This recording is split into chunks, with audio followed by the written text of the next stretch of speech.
You know, with just the inception of Uncharted, we wanted to create a playable summer blockbuster. We've always rooted it in, it's a character-driven, story-based, action-adventure shooter.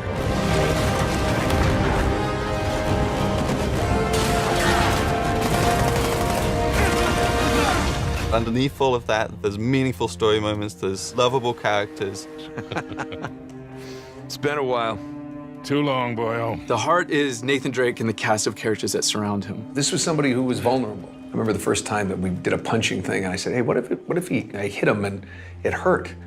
You know, I said, I've punched people, it hurts. So it was one of the first people who would hit and go, you know, and when he fell from a height, it knocked the wind out of him and he would struggle to get up. That's what Nate is at his core. He's just a normal guy trying to do the best he can, and he just keeps falling into these extraordinary circumstances and, you know, has to dig his way out of them. And everybody wants to be that guy. You want to be that adventurer that's digging up treasures that have been lost to history and time. You want to see what kind of problems he gets himself into and how they're going to get out of it. And you get to be part of that adventure, like, how am I going to get them out of that? With Uncharted 1, you know, that was our first game on the PlayStation 3. We moved away from Jak and Daxter. It was a brand new IP, and it felt like we really have something to prove here. It was like, create a character that moves believably, that has a realistic weight, but also is fluid and responsive, and that is just about the most difficult thing you can ask. Drake was kind of a little newer to the game. He was still figuring himself out, and so was the studio in lots of ways. We were still trying to figure out what Uncharted was. The cutting edge part of Uncharted was the process by which they decided to capture the content. And a lot of it was trial and error and trying to figure it out and trying to gain experience of doing that. All the games that I'd done before where you go into a booth by yourself and you do the lines one by one. And I thought that's what it was going to be. And Gordon Hunt, who was the director, came over, and I'd known him for a while, and he said, this is what we're going to do. You're going to start out here, and you're going to go, and whoa, Gordon, what are you talking about, moving around here? This is a game, right? And he said, yeah, it's motion capture. And I went, motion what? And I think, you know, especially 10 years ago when this started, that was something that people never saw. And we had this idea of the game was going to be 3 pillars. It was going to be combat, traversal, and puzzles. And now it felt like with Uncharted 2, we really have something to prove. Let's tell a more complex story. Let's get deeper into who this character is. Let's show some of his flaws. Let's get into some of his vulnerabilities, his insecurities as a character. But at the same time, we wanted to up our set-piece game, and from a couple of pieces of core technology, mostly Drake's interaction with moving objects, that sort of spawned these big set pieces like the train and the building that collapsed. But they weren't the focus. They weren't the core tenet. We didn't start saying we're going to make amazing set pieces. We started saying we're going to make core gameplay that's really, really solid to play.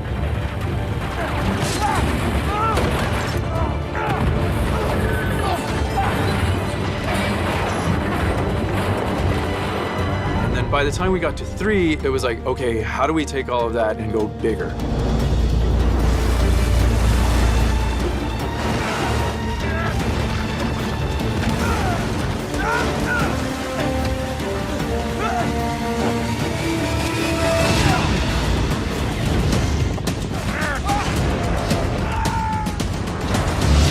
Last of Us to me was refreshing because you could get away from that spectacle. You could think more on like a very intimate character level and gain an experience with something that, again, as a team we were uncomfortable with. We've never done something like that before. We've never tackled a genre like that before. We tried to take those big over-the-top set pieces and we tried to couple them in with pivotal points in the story so that when a big event happens to our characters or the relationships with those characters, that we really wanted to play those out. The ideal for us is that when you're playing the game and the character's going through an emotion on the screen, that we've made you feel that emotion. One thing that we really learned from The Last of Us and kind of experimented with and got really good results from is just allowing the player to just poke around in an intriguing environment. You know, talk to people, have these kind of side conversations with your buddies or with your allies and stuff that give the player this slow time to really make themselves a part of this world. Hey, you like that? Huh? Nate, tower.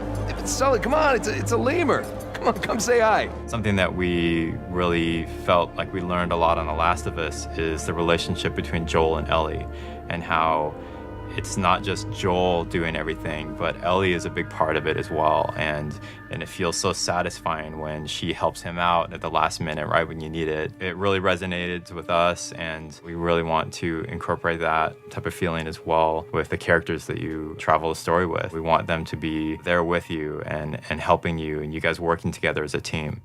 After making The Last of Us, I think that influenced a lot in making a more personal story with Uncharted. But at the same time, you know, we love Uncharted.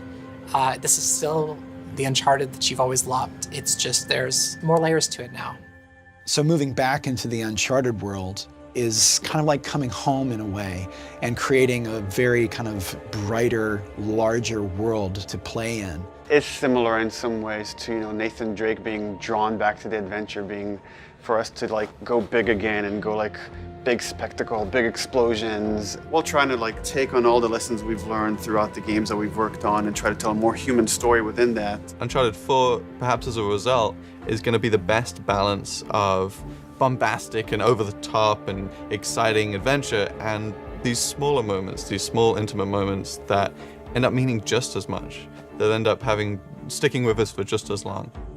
I think there's a lot of responsibility for us to be true to what has come before with Uncharted. The last 3 games were these amazing adventures, and now that we're doing the 4th one, which may be the final chapter, there's a lot of respect that the characters have earned. There's a lot of emotion that we've invested in these guys and gals over the years, and a lot of hard work that's gone into to make it all possible. We feel like there's so much invested from all the people here that have been working on Drake and this whole like world for a decade. We want to do ourselves the service of actually tying this together. And I think there is some responsibility there to take it seriously, to tell the story of these characters honestly, because there are so many people that take such joy in it, that our responsibility is to then make sure that they're getting the best possible game we can make.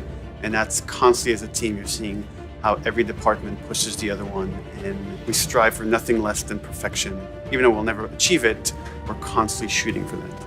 And that's the thing that drives us, is we want to make something that we can look at and be proud of and say like, man, this is like how cool we made this. Every pixel on the screen, like somebody here, there was energy that went into every single pixel on that screen. That's awesome.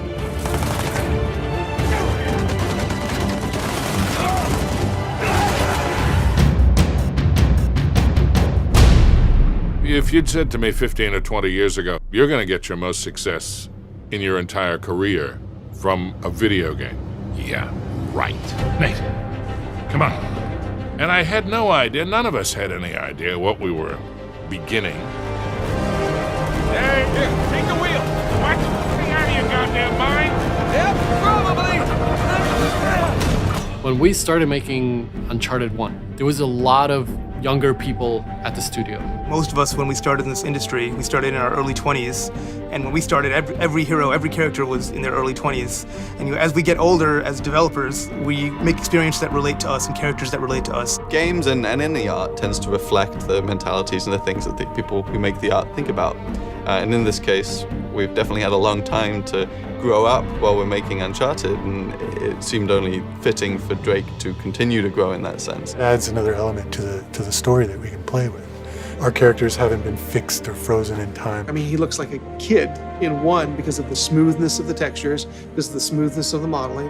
And back then, that was really good, right? And as we got better and as the platforms got better, you can see him not only get more complex and more sophisticated, but he also is aging. We're showing more of the things that we could not show before. The subtlety of wrinkles, the subtlety of skin pores. But there's a lot of things that we need to keep in mind. For example, we cannot really just age them as normal people do. He's a hero character. You're going to see the physical effects of what's happening to Drake. He is an everyman. He doesn't just escape with a laugh. Like, these things are taking its toll. But I think that humanizes a fictional character even more.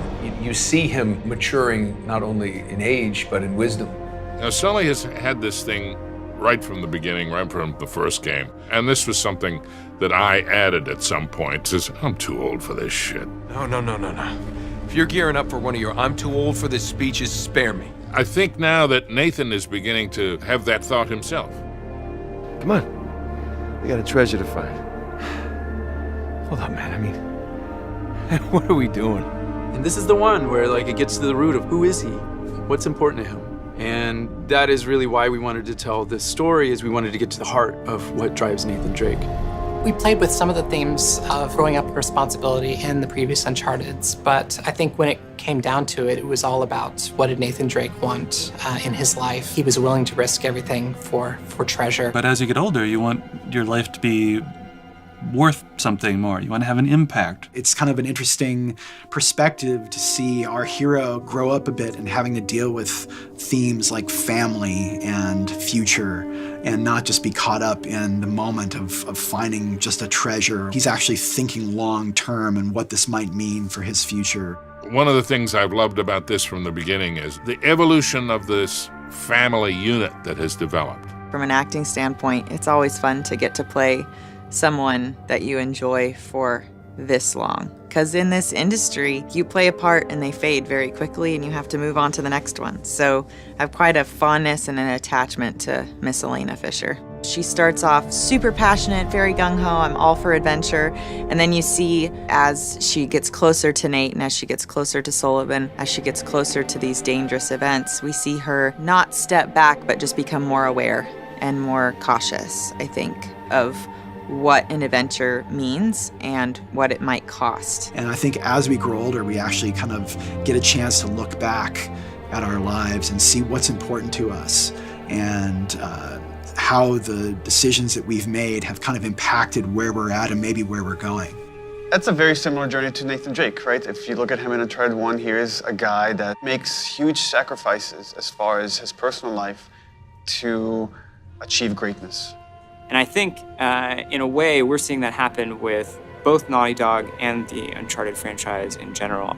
And as a game developer, you know, this is hard work. Like, people think it's like you're here playing games all the time, and sure, that happens every once in a while, but for the most time, this is very hard, grueling work. A lot of times it's long hours, and you make personal sacrifices. We're taking that experience and putting it into the art that we're making, so that when you play Uncharted 4, you're going, oh, okay, you know, this has more character depth to it, this has more visual depth to it.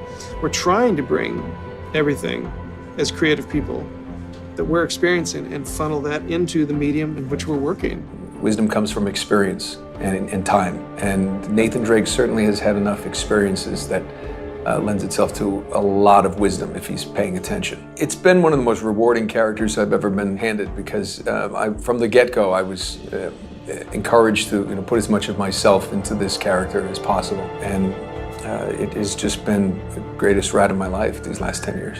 You're with this character for years, and you're within this world for years, and you go home on the weekends and you're eating dinner with your family and you're thinking about those characters in that world, and it's such a part of you that to walk away is very hard, as I'm sure it will be at the end of this game. For me as a designer, for Naughty Dog as a studio, I think that feeling kind of permeates through everything we're doing as a developer, and maybe to a fault. That's like, this is the last one you're gonna do. This is the last one you're gonna get to make. So anything that you wanted to have, it has to go in. It has to be there. And as a group, we just got closer and tighter together with each game that we've made. And so over time, we've just gotten we've just learned from our mistakes over and over again. And so I think that kind of sophistication is a big part of growing more mature. And I think players are going to see that in Uncharted 4. So all we can really do as a team is make something that's really personal to us. Use everything that we've learned in the past to kind of elevate the medium one step further, to challenge ourselves to go into areas that we're uncomfortable with, and we do that with every game. And hopefully we come out on the other side with something great.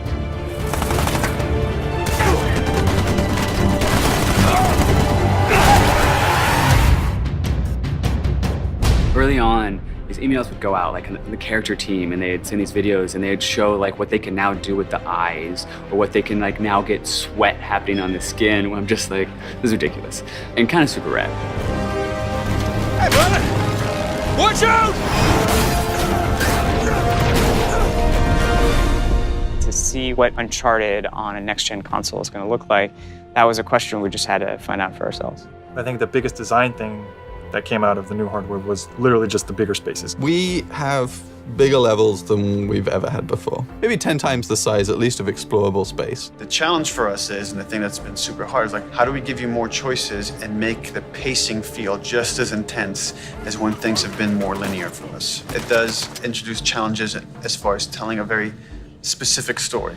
Well, you still have point A to point B, you just have different branches now to get there. So you've got 3 or 4 different ways to get there, but you still have to get there. Now, the complexity comes in that every one of those ways has to be thought out and well designed. And we were able to kind of stick by kind of a core tenet of, I think, of what Naughty Dog's art is all about, which is this handcrafted, this very hand-placed, this very, very directed, every step along the way, kind of composition of art. We let you have a lot of choices, but it's like, it's moving forward at a very fast pace. Come right! Wait, don't worry, I got this!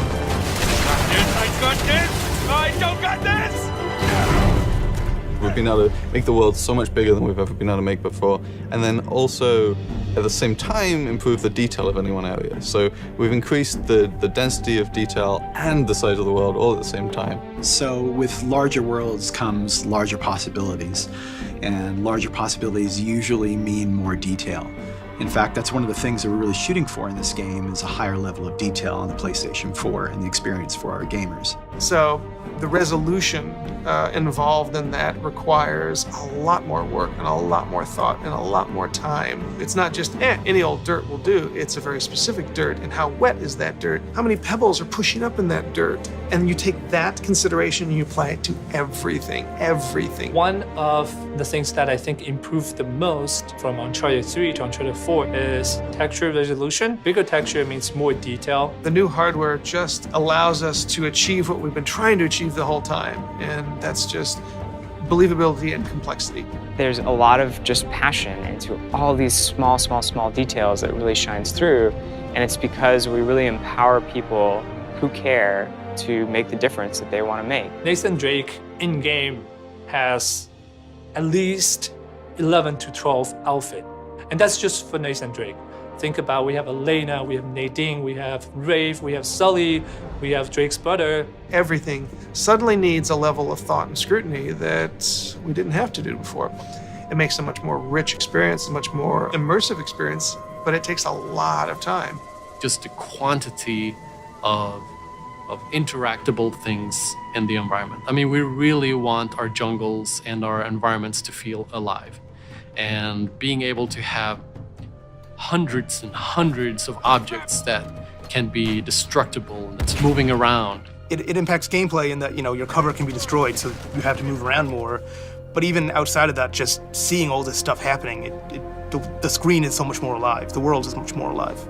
Everyone here respects the craft of making a video game, and that why shouldn't every part of this game be the best thing, the best art, the best, have design really be like a serious, considered design and crafted experience for the player. And once that kind of gets into the DNA, it kind of takes over everything. And, everybody from the very top to the very bottom, we do have a structure. We're flatter than a lot of places, but we do have a structure. But everybody listens to everybody. And if somebody has a fantastic idea, they're encouraged to just shout it out and people will listen. That feedback, it's welcome and it's encouraged, and we want that because that kind of format is ultimately going to challenge all of us and challenge everybody to say, like, can we do better? What's most important is when you stand back and you look at the whole, and when you're running through the level, and you're experiencing and playing through the gameplay. The environments, the characters, the art, it's all there to just support the experience. It shouldn't stand out as the experience. Hop on!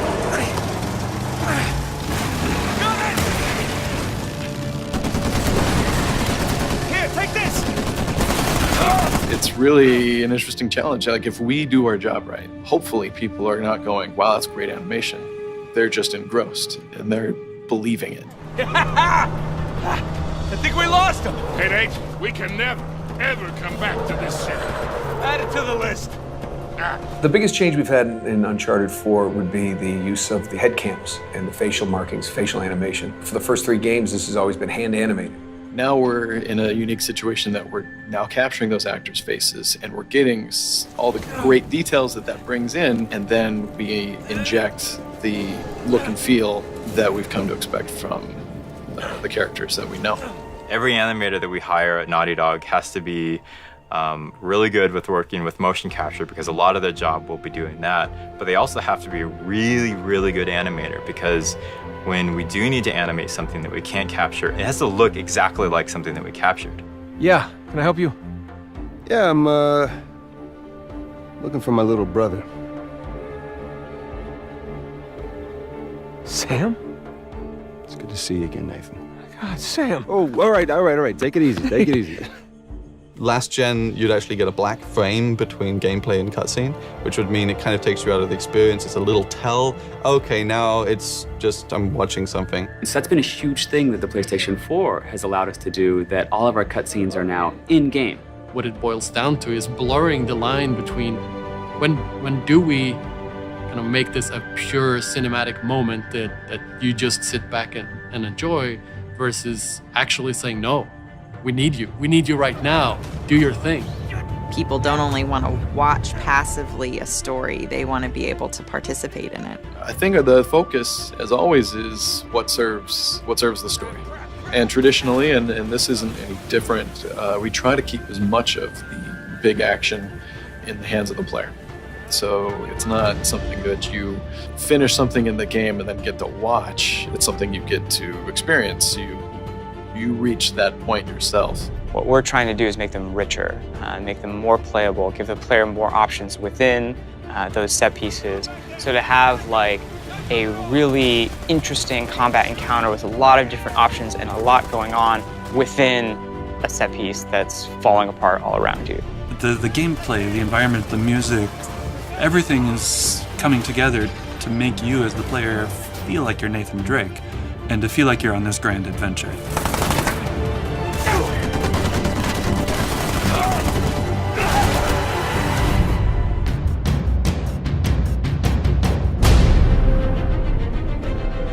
Anytime that you switch platforms, it's going to be a huge struggle, but I think, especially for us, this time was very difficult.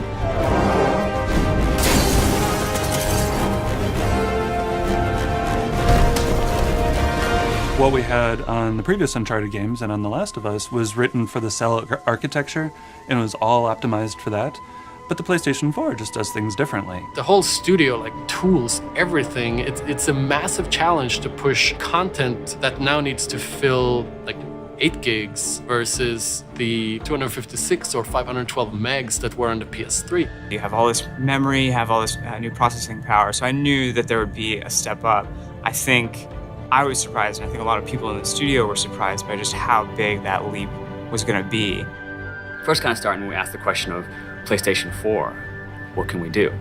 And for me, there were always new things that there were still left to put in the game, like how do you put a vehicle in Uncharted and still make it Uncharted? Oh, this was really a great idea, Nate. Do you want to drive? Oh, you're doing just fine.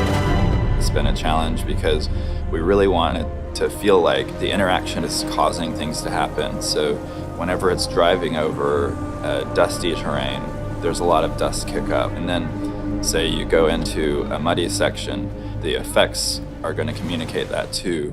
If the tires spin out, then they're going to kick up a lot of mud and the vehicle's going to get muddy. And we just want to have that connection between this vehicle that you're controlling and the environment that you're in. Can we do the convoy sequence from Uncharted 2 and 3, but now I'm in control of that vehicle at the same time? And driving through a dense urban city, driving quickly, is quite a challenge because you're looking at all that geometry and all that complexity just flying by you, but you can't halfway do it because you'll know. So we have to spend so much time thinking about the people that are populating the scene, the signs in the scene, the vegetation in the scene, and even though that stuff's flying by, it's got to be convincing. We're trying to make the gameplay experience more rich by basically giving the player more choices. So we've added our rope mechanics, so that's not just a gimmick, like that's fully integrated into just about all of our gameplay encounters. Obviously, the rope has a huge effect on combat, so we've got melee moves that come out of rope, using the rope to traverse the space to get an advantage, either in open combat or in stealth. One thing I really appreciated that Bruce kind of brought around from the beginning was, let's explore the meat and potatoes of this game again. Let's get back to just what is the core gameplay of this. We know we're gonna get the set pieces, we know we're gonna have these big things, and we're gonna push that as well. But get back into our gut of what is Uncharted, what is the traversal gunplay. What we wanted to do with the combat is really push the things that are unique to Drake, the things that are unique to him as a character. And one of the main things that Drake can do is he has this amazing ability to traverse through the environment.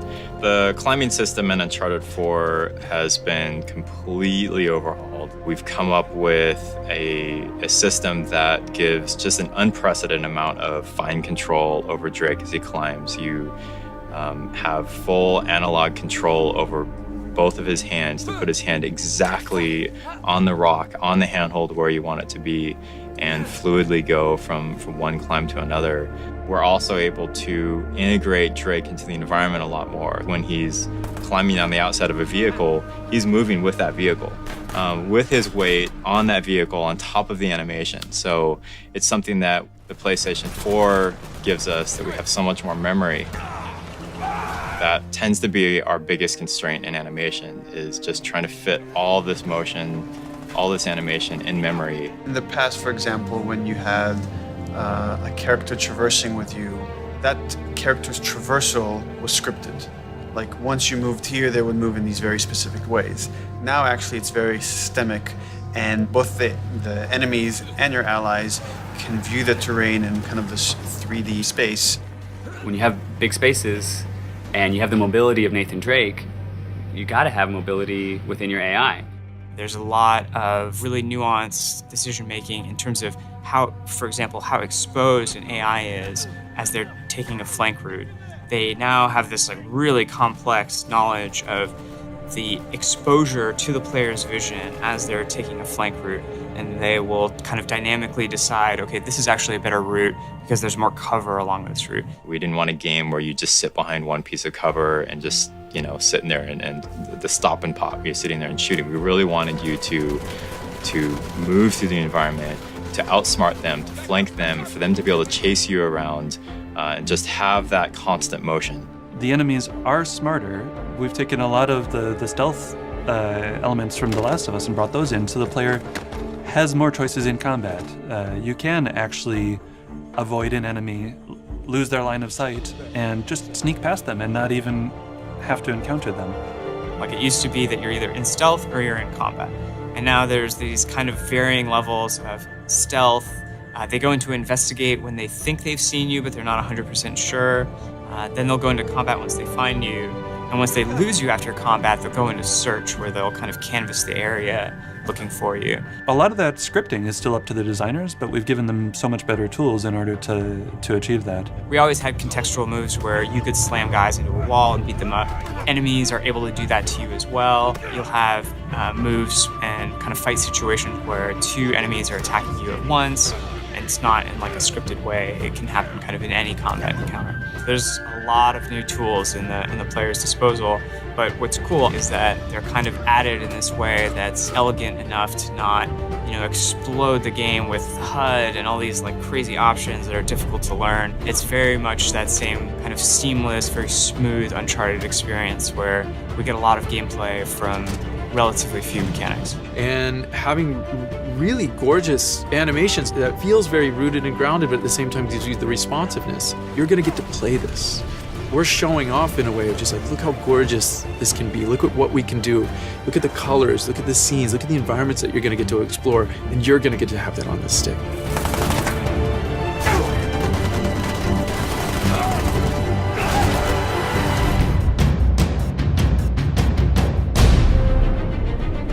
The biggest fear that keeps me up at night is, are we really gonna do this? It's a huge game with all these new systems.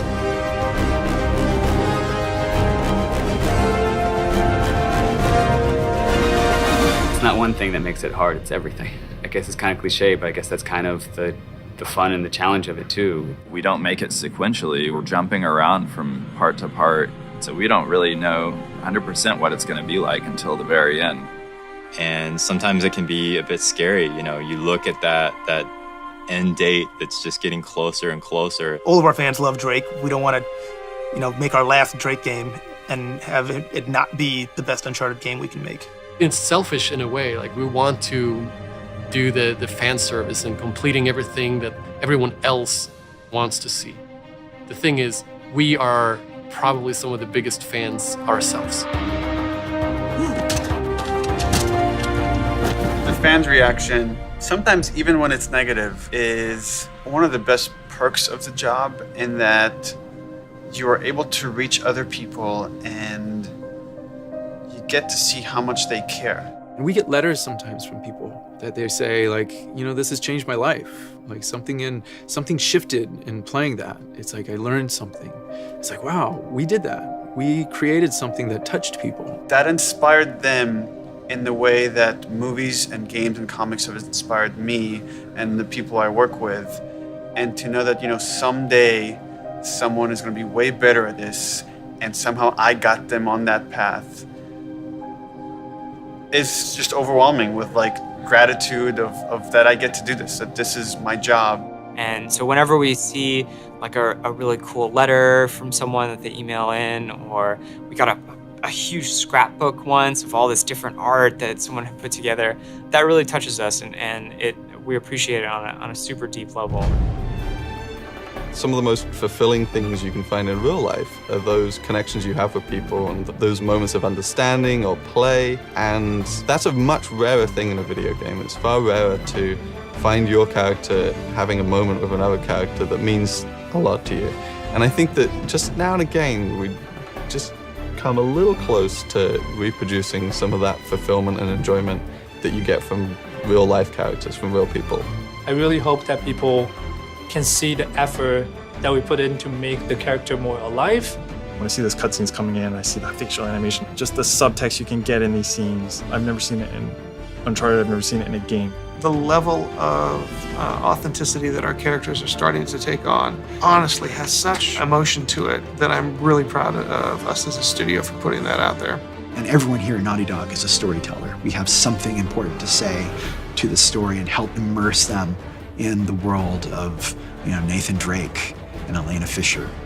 As you play through the series, you do sort of begin to develop an affinity for the characters and an understanding of what motivates them, and I hope that this game kind of brings that all to a nice crescendo. I hope people cry when they play it, and I hope that they laugh when they play it. We've always made sure that that's part of our vision, and that's it. It's like we want people to say, once they put it down, be like, I just had a ton of fun. Heads up! I'll take that. Every game, every year has been, a new thing to learn, a new thing to accomplish, and we're never done. And I wouldn't want to be.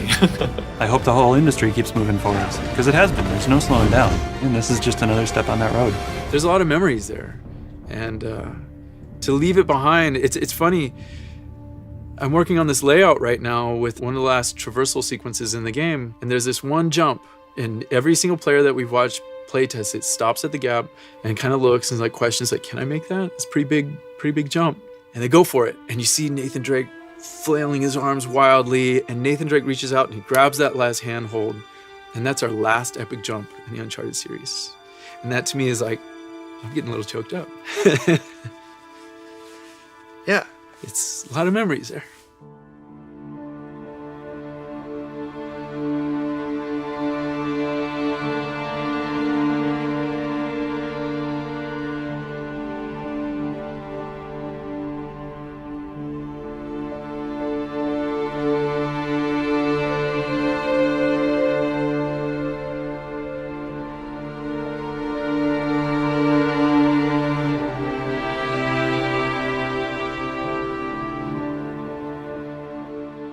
When you work on a franchise for this long, you become a unit, you become a family, and you could tell that everybody just wanted to make something that was really, really good. So you two made it out okay? Way better than okay. We found Libertalia.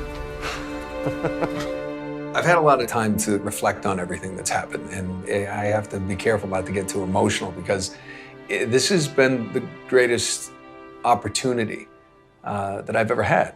The journey I have personally had with Elena and with this story has been one of extreme thankfulness and gratitude and growth, just as a person and as an actor. I had to protect you. That is bullshit, Nate. You just didn't have the nerve to face me. And this particular game, right from the beginning, was like being a little kid playing again with your friends. Let's check it out, huh? Yeah, wait. Something about this feels kind of hinky. Hinky. And it was just such fun to go to work every day. It's been a great ride. I really enjoyed it. Like I say, I'm gonna miss this guy. Just bring me back something shiny, will you? I think the quality of the story really is just this kind of very emotionally satisfying, beautiful denouement to the Nathan Drake story. And everything is like you're playing through it. It's not something you're just watching passively. We're using our medium to the fullest. And you're hauling down this alleyway at 40, 60 miles an hour, but you're like, that was awesome. Look at that. That was cool. And that's Naughty Dog. Making video games is our adventure. It's our Uncharted. It's been a perfect blend from the actors and directors on the mocap stage to what happens back at the Naughty Dog building when the designers and programmers and artists and everybody puts that stuff together. I hope that can sit on somebody's shelf and they can revisit it years later and go, oh, this was a great series. This was so much fun. I hope more than anything people are entertained. That from the opening shot to that final closing image, that you don't want to put the controller down.